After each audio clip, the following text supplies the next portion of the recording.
the story of the vanished city doesn't begin with disaster. It begins, as most human stories do, with optimism. For centuries, the city of Merinth, now little more than a myth whispered by archaeologists and survivalists, stood on the shimmering delta where river met sea. It was a place of impossible beauty, jade-green canals, sandstone terraces, and tall spires etched with symbols whose meanings are still debated. Merchants traveled from far-off continents to trade silk and metalwork in its bustling squares. Scholars flocked to its observatories, where astronomers mapped the stars with astonishing accuracy. And the people of Merinth believed, with absolute certainty, that their city would endure forever. History teaches us again and again that nothing lasts forever. But Merinth's disappearance was not the slow erosion of time or the gradual decline of empire. It was swift, shocking, and, for generations, inexplicable. What happened to Merinth, and why does its story matter today? To understand that, we must go back to the days leading up to the event, when the first signs of danger were already there, flickering like warning lanterns at the edges of the city's awareness. Merinth was built upon land that, even in ancient times, was notoriously unstable. The delta soil shifted with the seasons, and deep beneath the surface, networks of limestone caverns made the ground unpredictable. But the city's engineers were brilliant. They constructed complex drainage systems and reinforced foundations. For centuries, these measures held strong, and the people came to believe their mastery of environment was absolute. But nature always keeps the final ledger. In the months before the catastrophe, subtle shift began. A few cracks forming along the old market road, a slight tilt in the north tower, strange tremors at dawn that rattled windows and sent birds screaming into the sky. Priests warned that the gods were restless. Scholars insisted there were rational explanations.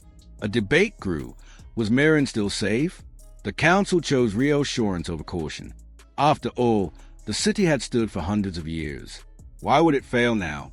But among them was one voice, a geologist named Arisan, who insisted that something catastrophic was brewing beneath the surface. He carried stones from the lower caverns into the council chambers and smashed them on the marble floors, demonstrating how hollow they become. He spoke of water channels eroding the rock below, of pressure building where it could no longer escape. He warned that the ground itself might give way. Most dismiss him. Fear is uncomfortable, denial is easier. And so life in Merinth continued. Fishermen set out before dawn. Children ran through the terrace gardens. Scholars lectured in open-air courtyards. But beneath their feet, a vast clock was ticking, one they could not hear. The first collapse happened in the quarter of artisans. Witnesses described a sound like thunder, followed by the earth opening into a jagged mouth. Workshops, homes, and entire streets disappeared into the depths. Dust clouded the sky, and when it settled, people stared at the gaping void in disbelief. The council convened in a panic. Citizens demanded answers. But Arisan, pale and grim, knew this was only the beginning. He pleaded for evacuation. They hesitated. Some refused to leave their homes. Others believed the collapse was isolated. Many feared that abandoning the city would mean abandoning their identity. But the earth does not wait for human consensus. The next collapse was worse. On the 15th night after the quarter of artisans fell, tremors rumbled through the city like the footsteps of a giant. Torches flickered. Dogs howled. The air itself seemed to vibrate. And then, at the heart of Merinth, the great plaza dropped several meters in a single instant. Statues toppled. The main canal ruptured, sending a torrent of water into the sinking ground. Entire neighborhoods were swallowed before anyone could flee. Panic tore through the streets. Families packed whatever they could carry and ran. Some tried to escape by boat, paddling frantically through chaotic, twisting canals. Others flooded the main gates, pushing and screaming as the earth convulsed behind them. Arisan and a small group of guards led as many people as they could to higher ground beyond the delta. They shouted for others to follow, but not everyone listened. Some stayed behind, clutching heirlooms or searching for loved ones. Some simply froze, unable to comprehend that their world was ending. What happened next became legend. Survivors described the final collapse as a kind of roar, an impossible, all-consuming sound as though the world itself were tearing open. The remaining foundations of Merinth fractured, tilted, then plunged into the immense cavern that had formed below. Water from the river surged inward, swirling violently as it filled the expanding void.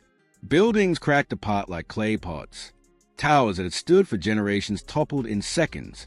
Fires ignited, then were extinguished as the flood swallowed everything. By dawn, the city was gone. Where Merinth once stood was now a vast, debris-choked lake.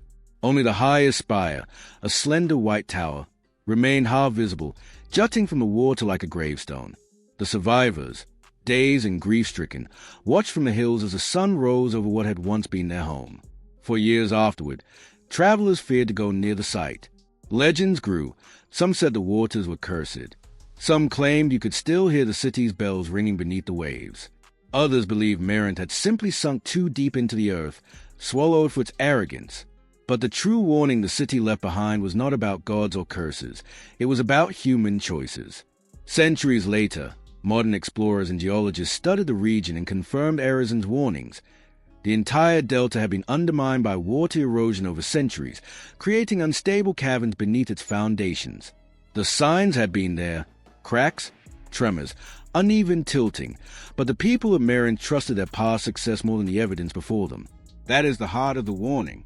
Merinth teaches us that disaster rarely comes without a whisper first.